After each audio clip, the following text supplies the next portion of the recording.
Bonjour! Alors parlons carte mentale, mind mapping, schématisation, carte schématisée, carte conceptuelle, bref, j'en passe, il y a tellement de mots pour parler de concepts similaires. Euh, Certains me diront, oui, mais attention, la carte mentale, la carte conceptuelle, le mind mapping, la schématisation, ce n'est pas toujours la même chose. Je vous l'accorde, par contre, pour les besoins de la cause, nous mettrons tout dans le même sac afin de tout mettre dans la même capsule brièvement. Le but de cette capsule étant vraiment de synthétiser le concept pédagogique ou l'approche pédagogique de la carte mentale. Bref, que ça s'adresse à un étudiant ou à un enseignant en ce moment, le but de la capsule, c'est vraiment de synthétiser l'approche pédagogique qui est fort intéressante et qui est donc applicable individuellement ou de manière plus globale. Alors la carte mentale, pourquoi, comment schématiser? Premièrement, qu'est-ce que c'est? Alors, oui, effectivement, première des choses, c'est une synthèse visuelle schématisée. Trois grands mots-clés pour résumer tout le concept, toute l'approche pédagogique qu'est la schématisation, à savoir, c'est une synthèse, donc vraiment jamais de texte suivi, etc., puisque ce ne sera pas efficace cognitivement parlant. Alors, ça ne vous sert à rien d'essayer de synthétiser en une phrase ou en plusieurs phrases. Le but est vraiment de ressortir toujours les mots-clés. De manière visuelle, justement, que ce soit très simple, très très clair visuellement, et schématisé, justement, que ce soit organisé d'une manière songée. À la main ou à l'ordinateur, c'est à votre aise. Évidemment, un papier et un crayon sont toujours disponibles presque à toute personne, je crois. Mais sinon, à l'ordinateur, lorsque la technologie mobile vous est accessible, je vous le recommande fortement, en tout cas je vous le suggère, puisque au moins l'ordinateur, de manière numérique, une schématisation va pouvoir s'enrichir de minute en minute. Pourquoi? Parce que tout de suite après le cours, vous pouvez aller chercher, même pendant le cours, si l'enseignant vous le permet, vous pouvez toujours aller chercher certains sites web pour référencer votre contenu, certaines données, vous pouvez aller chercher certaines photos, pardon, certaines vidéos, etc. pour vraiment venir enrichir le tout. Question que par la suite, lorsque vous serez rendu à l'étape de réviser votre schéma, mon Dieu, ce sera presque rendu plus riche encore que votre cours lui-même, sans aucun mépris pour le cours évidemment. Donc, que ce soit donc à la main ou à l'ordinateur, ça peut être efficace, mais à l'ordinateur, ça vient toujours enrichir. Ensuite de ça, sachez que la schématisation peut être utile autant pour des méthodes d'apprentissage que de prise de notes, d'études, de révision, de construction d'idées, de planification de travail, et je passe tellement de méthodes. Bref, sachez que autant pour apprendre, lorsque vous prenez des notes, lorsque vous voulez synthétiser des lectures, des reportages, des documentaires, des films, des cours magistraux, des cours d'apprentissage en apprentissage actif, pardon, bref, ou des débats également, faire de la construction d'idées, du remue-ménage, ou communément appelé brainstorming, bref, de monter les idées, de planifier une dissertation, qui sait, de planifier un travail d'équipe, vraiment en équipe, de monter une schématisation complète, ça peut toujours être hyper intéressant. Donc, ce sont vraiment des approches très, très riches.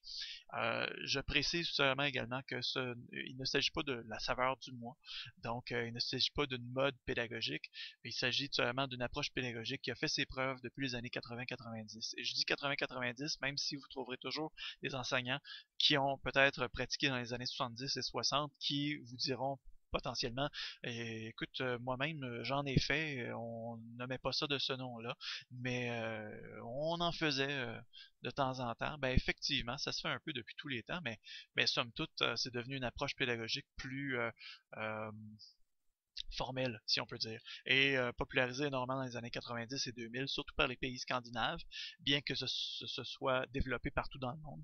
Ce sont surtout les pays scandinaves qui nous ont démontré toute la richesse de cette approche-là dans les années 90 et 2000. Dorénavant, en Amérique du Nord, de beaucoup popularisé dans les fins des années 2000, début 2010. Et voilà. Donc, parlons un petit peu des avantages. Alors, la clarté, évidemment, hein, c'est ce qu'on vise, que ce soit clair, efficace, simple et très, très visuel.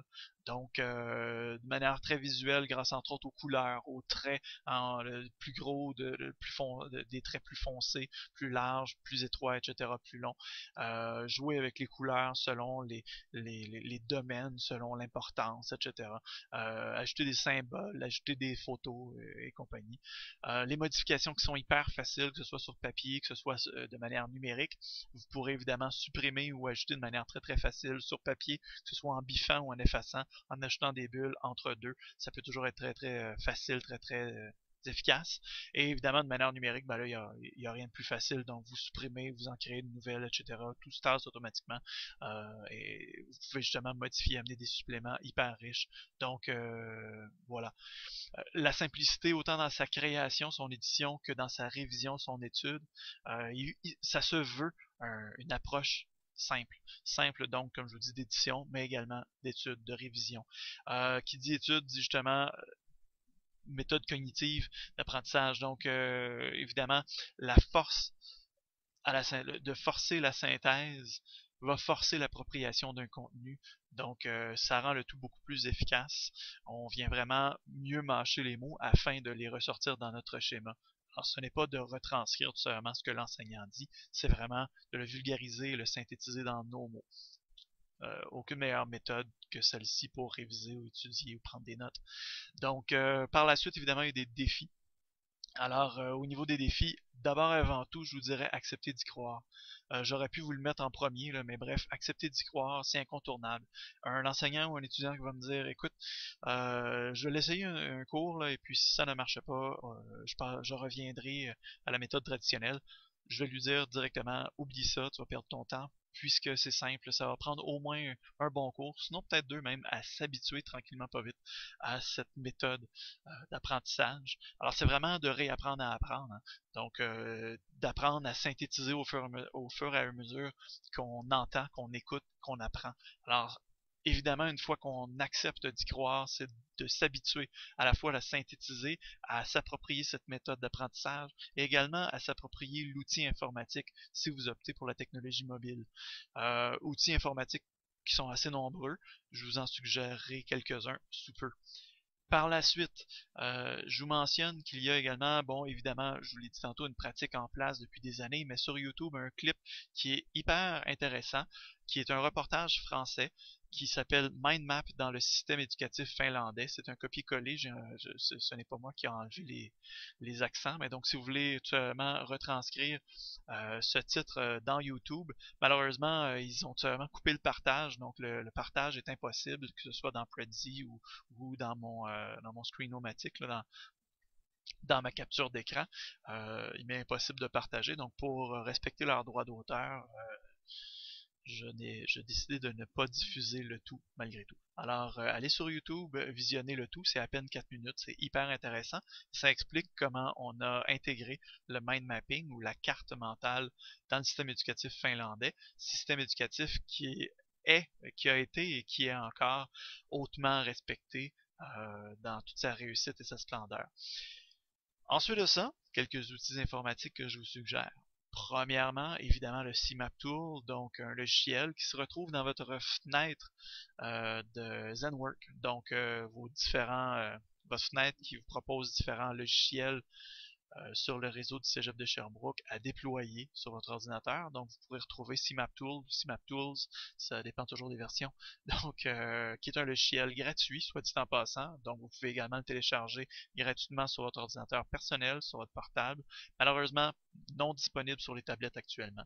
Par contre, très efficace, très épuré, je vais vous l'avouer, mais très efficace. Soit dit en passant, petit truc comme ça, si vous voulez faire des flèches, par défaut, CMAP, vous créez toujours des flèches avec concept au milieu de votre flèche. Alors, pour ne pas tracer une flèche avec une bulle au milieu, vous devez tout simplement, disons, commencer à tracer la flèche, peser sur Shift et ensuite lâcher votre clic. Sinon, Shift, créer votre flèche. Et donc, bref, ça créera une flèche sans bulle, sans concept, au milieu de celle-ci. Ensuite, le MindMaster. Le MindMaster, en fait, est une application et un utilitaire en ligne avec une excellente synchronisation. Donc, que vous soyez sur l'un ou sur l'autre, vous travaillez toujours sur votre compte et le tout se synchronise de manière très efficace. Donc, très très utile, entre autres justement pour partager, pour passer de la tablette à l'ordinateur personnel ou à l'ordi du bureau. Ça va toujours très très bien. C'est totalement gratuit, l'application comme l'utilitaire.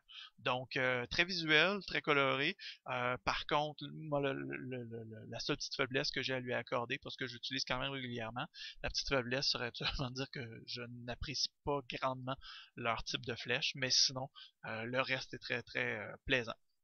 iMindMap, qui est une application également Donc, le iMindMap est une application et également un utilitaire en ligne. Je ne l'ai pas mis tout simplement parce que je n'apprécie pas tellement leur synchronisation qui est assez peu efficace. Donc, par contre, l'application, elle, sur tablette, que ce soit Apple, Android ou Windows, est très polyvalente, très agréable, très riche au niveau visuel. Euh, Si j'avais le choix entre le conseiller à des enseignants primaire secondaire versus collégial, je dirais primaire secondaire, mais ça peut quand même être très utile au niveau collégial. Ça donne sûrement un petit cachet un peu plus léger, je vous dirais, au niveau visuel, puisque justement beaucoup de dessins, beaucoup d'images à ajouter, etc. Donc c'est fait de manière très visuelle, donc forcément pédagogiquement très efficace. L'inspiration, le logiciel et l'application Inspiration, ça vient de la compagnie Inspiration justement. L'application coûte 10$, le logiciel coûte de mémoire environ 30 à 40$. Quand même très efficace également. On l'a déployé sur nos tablettes iPad justement au Cégep de Sherbrooke. Euh, Toutefois justement c'est payant, mais tout de même très efficace, relativement épuré, tout de même un peu coloré. Donc l'aspect visuel est quand même très plaisant. Pearl Trees, ça dit ce que ça dit. Donc en français, des arbres de perles ou des arbres perlés. En gros, vous allez créer justement des schémas conçus avec des perles et chaque perle peut redevenir le centre d'un nouveau schéma. Alors, vous pouvez relier des centaines de Pearl Trees les uns avec les autres. C'est fascinant. Vous pouvez même relier des Pearl Trees d'autres personnes et poursuivre des schémas d'autres personnes. C'est très collaboratif. Au sens pédagogique de la chose, au sens socio-constructiviste de la chose, c'est hyper intéressant, hyper riche. J'adore ce concept. C'est une application et un utilitaire en ligne, le tout gratuit également. Ce qui est fantastique également du Pearl Trees, c'est le fait qu'on puisse directement créer une perle avec tout simplement un site web ou avec directement une photo ou une vidéo. Alors c'est hyper polyvalent également. Le Prezi, on a souvent tendance à l'oublier comme outil de schématisation, mais on peut évidemment créer un schéma, une carte conceptuelle sur Prezi, comme celle que j'ai montée justement pour montrer euh, la schématisation. Bref, ce qu'on est en train de voir, c'est un Prezi, évidemment. Alors, existe évidemment en application et en ligne, de manière gratuite aussi. Surtout si vous êtes étudiant ou enseignant, vous allez tout simplement vous inscrire sous la bannière ou la licence éducative, donc c'est gratuit. Bref, très plaisant, très visuel également, vous permet toutes sortes d'animations en plus, mais donc vous permet de faire des cartes conceptuelles. Il y en a plusieurs autres, évidemment, il suffit juste de taper dans Google, dans App Store ou dans Google Play Mind Mapping, et vous allez trouver une panoplie d'utilitaires. Je vous ai seulement présenté les principaux et les plus intéressants au sens pédagogique de la chose, sinon même professionnel évidemment. On poursuit avec les conseils. Je vous conseille tout simplement d'abord avant tout de vous approprier l'approche, que ce soit individuellement pour un étudiant ou pour un enseignant, avant de l'intégrer en classe. À moins que vous souhaitiez l'intégrer de manière globale pour l'ensemble d'un groupe, alors là, je vous suggère fortement d'inclure et préparer les étudiants à la démarche. Question justement que tous et chacun participent volontairement et en y croyant à cette démarche pédagogique-là. Évidemment, il faut valoriser le tout et ressortir les avantages dès le départ afin qu'on y croit.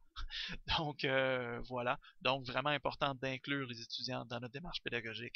Je poursuis également en soulignant que si vous avez accès aux technologies mobiles, simple suggestion, piste de réflexion, pourquoi ne pas les exploiter? Parce que justement ces technologies mobiles-là vous permettront tellement, mais tellement d'enrichir votre schéma ou vos schémas pendant, avant, pendant et après, je dirais, la présentation. Alors, les technologies mobiles viennent vraiment enrichir le tout.